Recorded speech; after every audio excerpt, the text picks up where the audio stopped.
Ladies and gentlemen, this is an update. A few days ago, I did a video on this QAnon shaman who got out of jail way earlier than his 41-month sentence. And he wanted to go back to court to change his plea from guilty to not guilty. Well, guess what? The judge wasn't having it.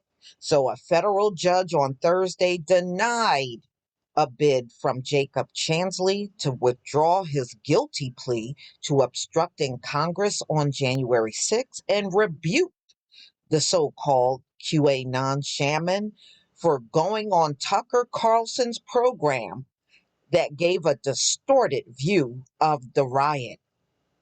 Chansley, bare chest, painted face, and fur hat with horns made him one of the most recognizable participants in the attack. He was also one of the first insurrectionists to admit to a felony crime.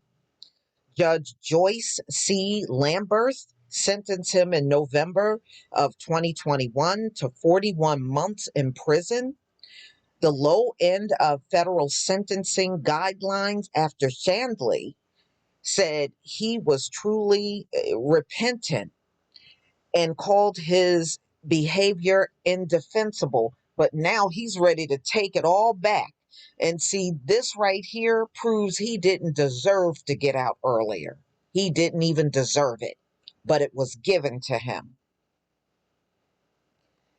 I think your remarks are the most remarkable that I've heard in 34 years, the judge said. This is Lambert, a Ronald Reagan appointee. So they've been on a bench for a long time, 34 years. It said at the time, I think you are genuine in your remorse. So that was then. Since that time, Lamberth, in a 35-page ruling, denied Chansley's bid while laying out in detail why the claim that he and other insurrectionists were allowed in and around the Capitol by police are false. So he's creating all these false narratives and he's doing interviews.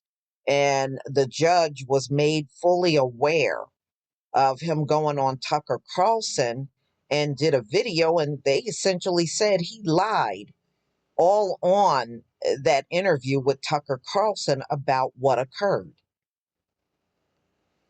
All in about 10 seconds of the video, Carlson showed what was produced to Shanley before his sentence, Lambert said.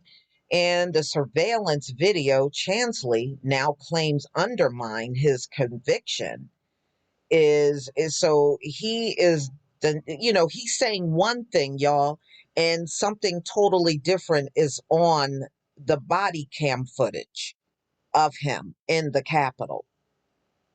Mm-mm-mm. So, such a footage conveniently omitted by Fox program shows nearly all of Chansley's actions that day, including carrying a 6-foot long pole armed with a spearhead, unlawfully entering the Capitol through a broken door, disobeyed orders from law enforcement on more than a half a dozen occasions, screaming obscenities, entering the Senate chamber, climbing onto the Senate. Uh, he was just doing the most.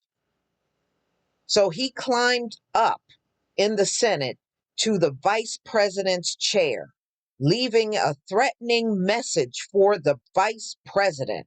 He added that law enforcement officers, outnumbered by the quantity of insurrectionists, did not physically engage with Chansley.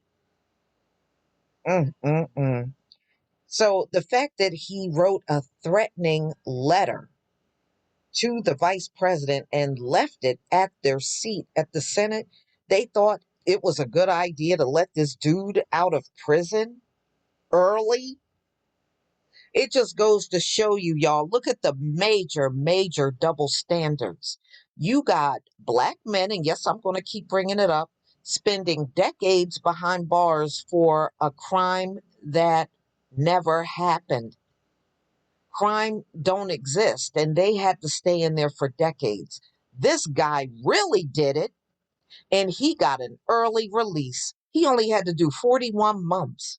Should have got a hell of a lot more than that. And they released him early. But people that really didn't do the crime are sitting behind bars for decades. He got a lot of nerve doing this. He really does. He got a lot of nerve. So, yeah, that judge pretty much dragged him for what he was attempting to do. And rightfully so. I do agree with the judge and not granting this to him. And whoever decided to let this dude out early, they're wrong too. They should be reprimanded for even making that decision to let him go early. Seriously. And it just goes to show you the legal system in America ain't crap. It's not worth a pile of dog do. Please leave your comment and subscribe. Don't forget to hit on the notification bell, and I'll see you on the next video. Peace, family.